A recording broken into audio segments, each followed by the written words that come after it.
tell you your formula to feed your baby. And then as time goes on, it starts to involve like canned milk, condensed milk, sweet condensed milk, all kinds of stuff that you would make your own formula. And eventually, we come to the point where we have a packaged product like this, which is now still called formula, and is still very chemically formulated by pediatricians and biochemical scientists to have, the list of all the vitamins and minerals, all supposed to match breast milk. With calories, protein, vitamins, minerals. It doesn't match any of the actual living stuff in breast milk, any of the antibodies. Breast milk is like, it's as alive as blood, and there's a lot in it.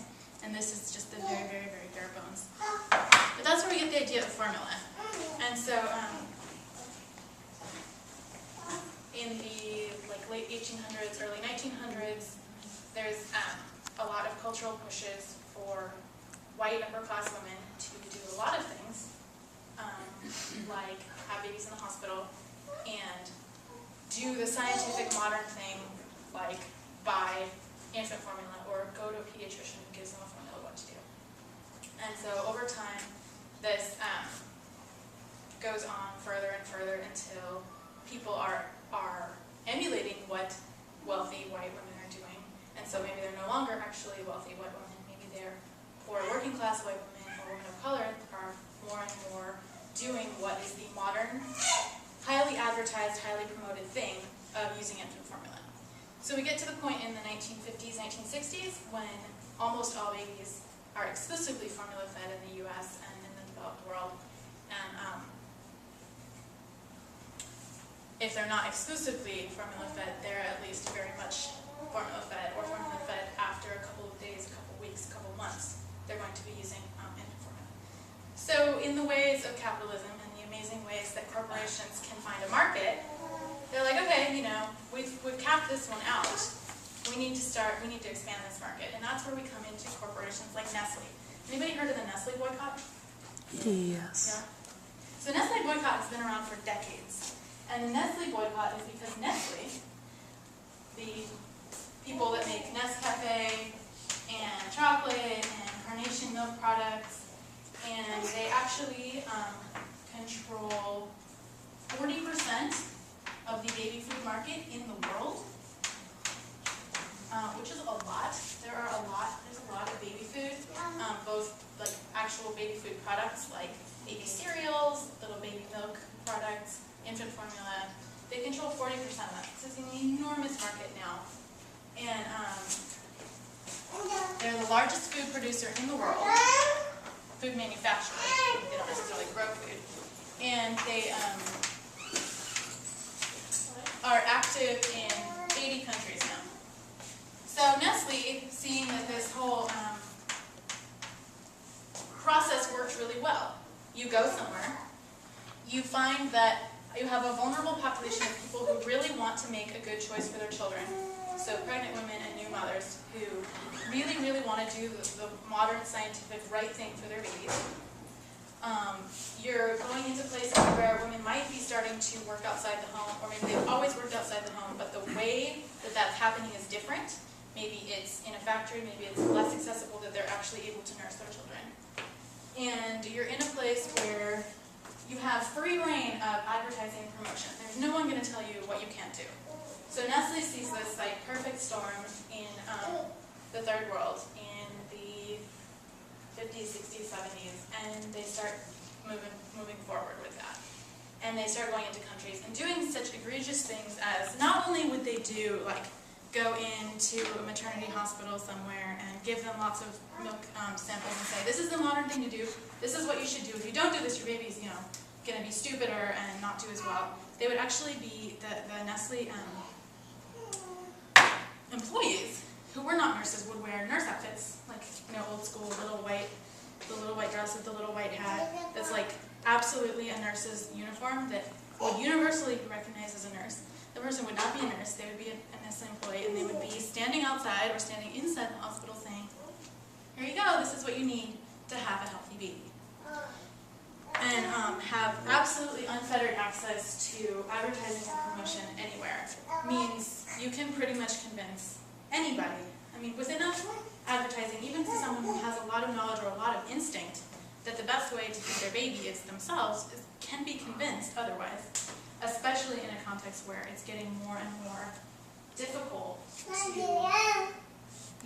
do it because of work, to feed their baby on their own because of work. So the Nestle boycott was started in the late 70s, early 80s, and it's recognizing specifically Nestle's egregious violations of the International Code on the Marketing of Breast Milk Substitutes, which the code exists because of Nestle, because they realized what was going on. And Nestle continues to this day, despite the boycott, despite the international code, despite it being illegal, like actually in the law of dozens and dozens of countries that they're active in, that they can't do any kind of advertising or promotion. They still do those things. And some countries have had some success in promoting breastfeeding and removing those kinds of advertising and promotion. Like the Philippines actually did really well for a while, and then for whatever reason internal to the Philippines, they stopped being able to enforce the code. They would actually go after corporations that would actually advertise or violate in any way. They aren't any more able to enforce the code. Aren't doing it, and now breastfeeding rates, initial and exclusive breastfeeding rates in the Philippines have like plummeted. Really, and it's really directly related to being able to enforce this code. And so it's one of those things where we have a structure that works, but is basically unenforceable because of the profit ethic and the fact that corporations are so powerful.